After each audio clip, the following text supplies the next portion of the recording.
Continuando con el análisis de las obras de mampostería, vamos a abordar ahora un ejemplo que se llama Casa Taller. Esta obra pertenece al grupo Plan Maestro, el estudio de arquitectura, y está ubicada en la región de Ventanas, en el país de Chile. Se trata de una obra de hormigón armado al cual le vamos a adaptar una mampostería cerámica utilizando los planos, los elementos, el diseño de los autores. Como podemos ver, es una obra que tiene el plano horizontal superior materializado en hormigón armado, el plano horizontal inferior materializado también en hormigón armado y conectado a través de estos planos, los cuales los vamos a diseñar con la mampostería sismo resistente.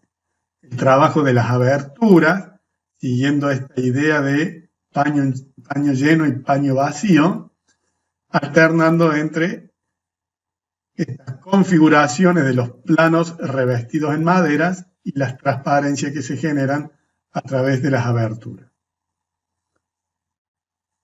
En esta imagen se puede ver claramente ese juego de planos verticales y la resolución, ¿cierto?, del sistema a donde están apoyados esos planos, el elemento rigidizante superior, que es el encargado de vincular todos esos planos resistentes verticales, y el juego entre los vacíos y los llenos, que delimitan claramente cuáles son los planos que vamos a tomar.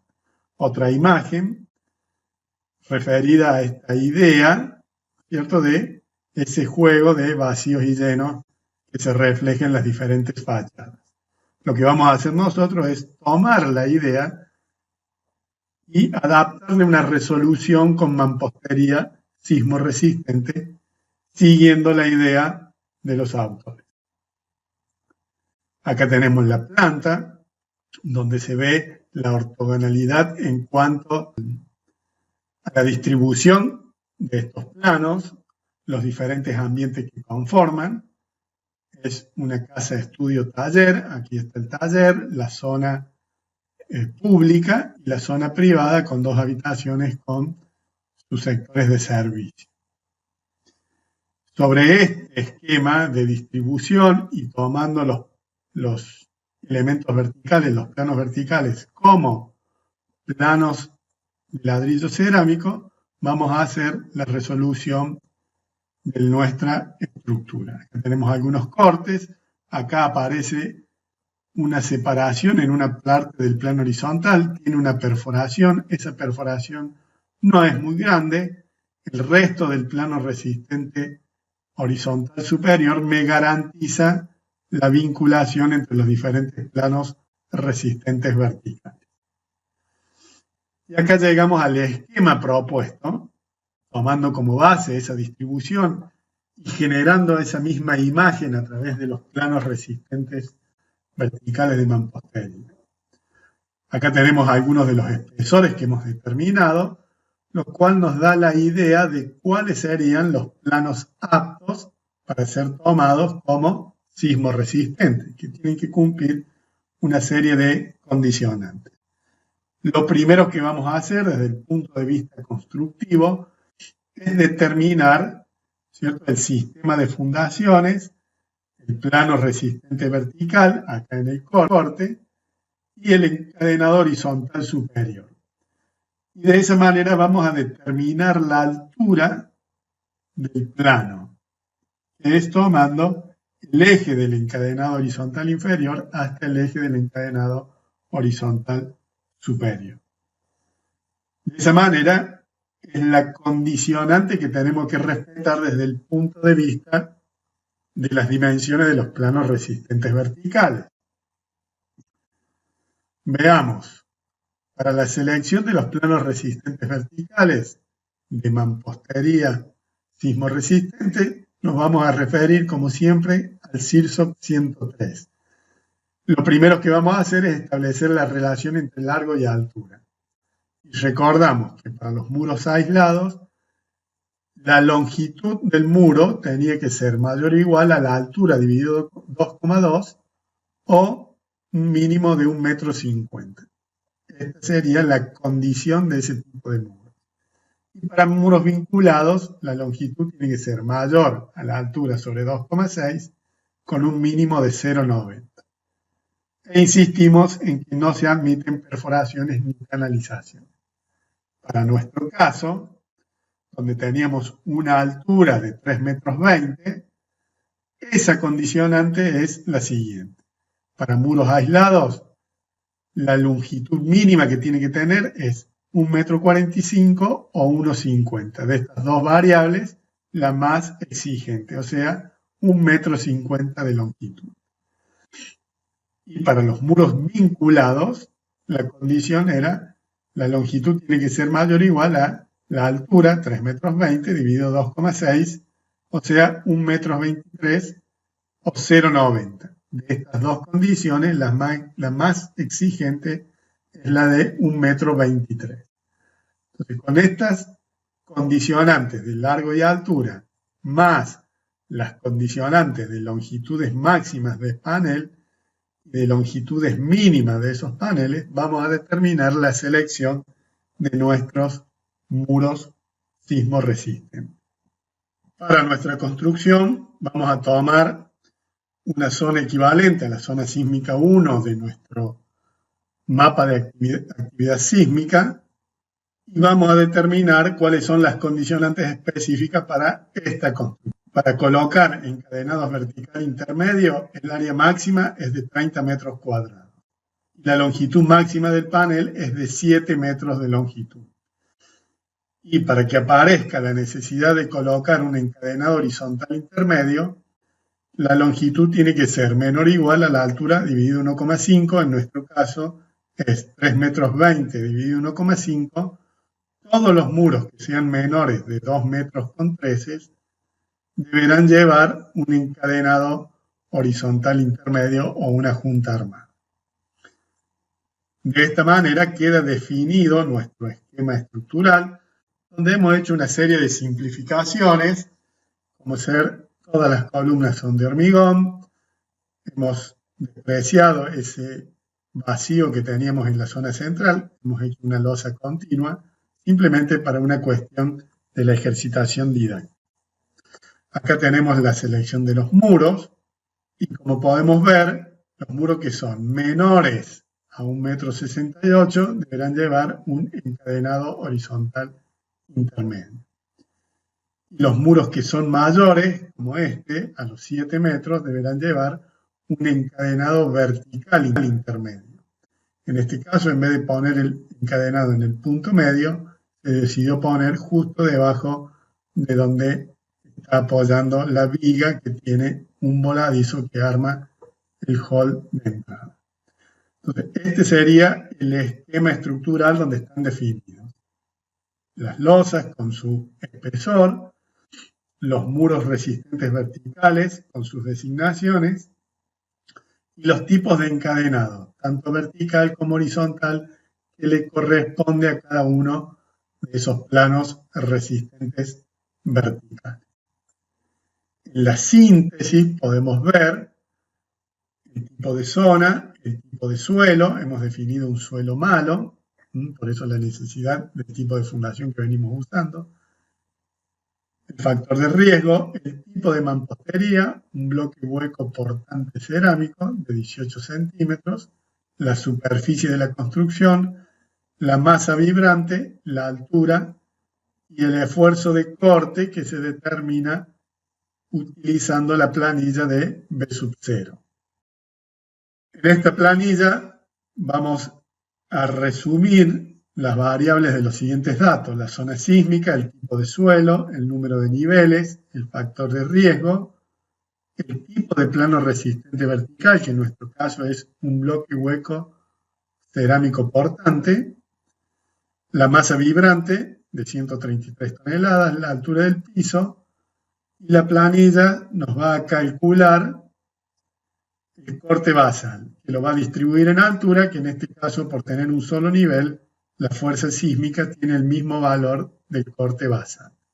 Con estos datos y con la definición de la geometría, estamos en condiciones de hacer el análisis con el software de análisis matricial para ver cuál es el comportamiento de esta estructura frente a las acciones sísmicas. Ahora vemos el modelado de la estructura que venimos analizando ya en el programa de análisis matricial. Como vemos, el muro, que tenía una longitud menor a los 2,13 m, lleva el encadenado horizontal intermedio. Y el muro, que era mayor a los 7 metros, lleva un encadenado vertical intermedio que, como dijimos, no está puesto en el punto medio del muro, sino que lo hicimos coincidir con el punto donde apoya la viga que arma el porche del ingreso. También vemos que en el otro extremo la viga está apoyando en un punto medio del plano. Eso no es ningún problema, ya que lo vamos a vincular a través de un diafragma rígido. Algunos puntos para revisar que tienen que ver, en primer lugar, con el tipo de vínculos que se están generando entre los encadenados y el plano de fundación y entre las columnas y el plano de fundación. La diferencia está en que las columnas van empotradas y todos los encadenados van con una articulación fija que permite el giro, pero no los desplazamientos. También podemos revisar la condición con la que hemos definido las bielas de compresión en cuanto a la articulación en ambos extremos y la condición de que solamente pueden tomar esfuerzos de compresión. Ese mismo contralor se puede hacer con los encadenados verticales, que tienen que estar articulados en ambos extremos. Vamos a tomar algunos como para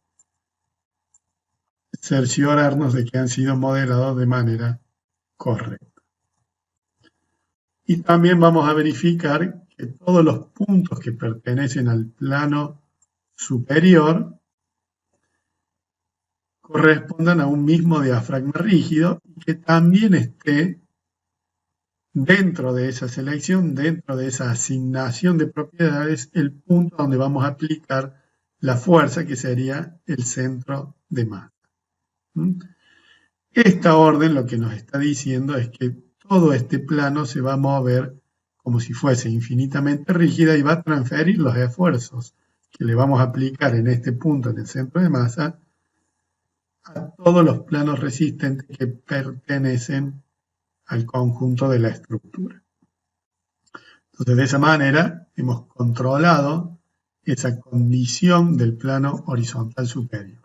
Y por último, podríamos ver el estado de carga que le corresponde a las fuerzas sísmicas aplicadas en dirección X, la fuerza sísmica aplicada en dirección Z, y como esta ya no es una estructura tan simétrica, vamos a analizar también la situación de cuando la fuerza está aplicada en la dirección X, pero sentido negativo, y cuando está aplicada en la dirección Z, también en sentido negativo, que serían las variables con las que tengo que estudiar el comportamiento de nuestra estructura.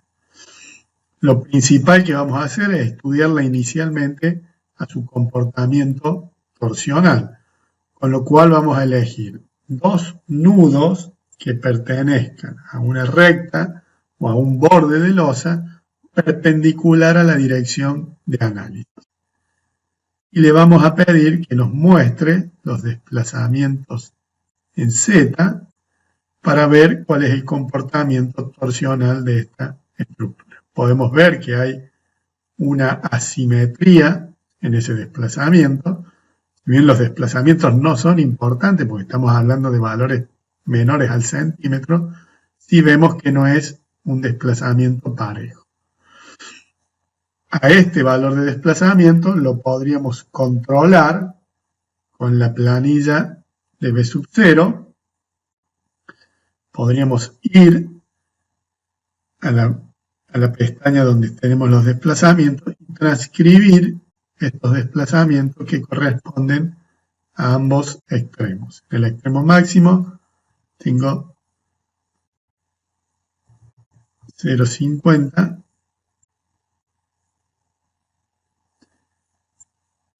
y en el otro desplazamiento tengo 0,23. Nos está arrojando una irregularidad en planta media, ¿cierto? Es una irregularidad torsional media que está entre 1,2 y 1,4, con lo cual tendríamos que reformular nuestra construcción para no tener que agregar una excentricidad adicional a nuestro análisis. Terminemos de ver el comportamiento cuando la fuerza está aplicada en Z, pero de sentido contrario. Es el mismo comportamiento. Y veamos ahora qué pasa cuando está aplicada en la dirección X. Vamos a leer. Vamos a ver ahí, la fuerza está aplicada en la dirección X. Nos hemos cambiado en el estado de carga. Y vamos a leer los desplazamientos en X. Para lo cual vamos a seleccionar dos muros que pertenezcan a una recta perpendicular a la dirección de análisis. Vemos nuevamente que hay una disparidad en estos valores, en estos datos. Lo vamos a transcribir a la planilla, 0,36 y 0,24. Y vemos que está al límite también en la otra dirección de lo que nos estaría marcando una irregularidad torsional media. Con lo cual, tendríamos que reformular para los parámetros que estamos estableciendo en este ejercicio de diseño con un cambio en algunos tamaños de los planos resistentes que nos den un comportamiento torsional dentro de lo que sería una irregularidad baja o casi sin irregularidad torsional. Y por último, podemos mostrar la materialidad, ¿no es cierto?, de esta construcción, donde están representadas cada uno de los planos resistentes verticales con el perímetro de los encadenados y la materialidad de la biela de man posterior.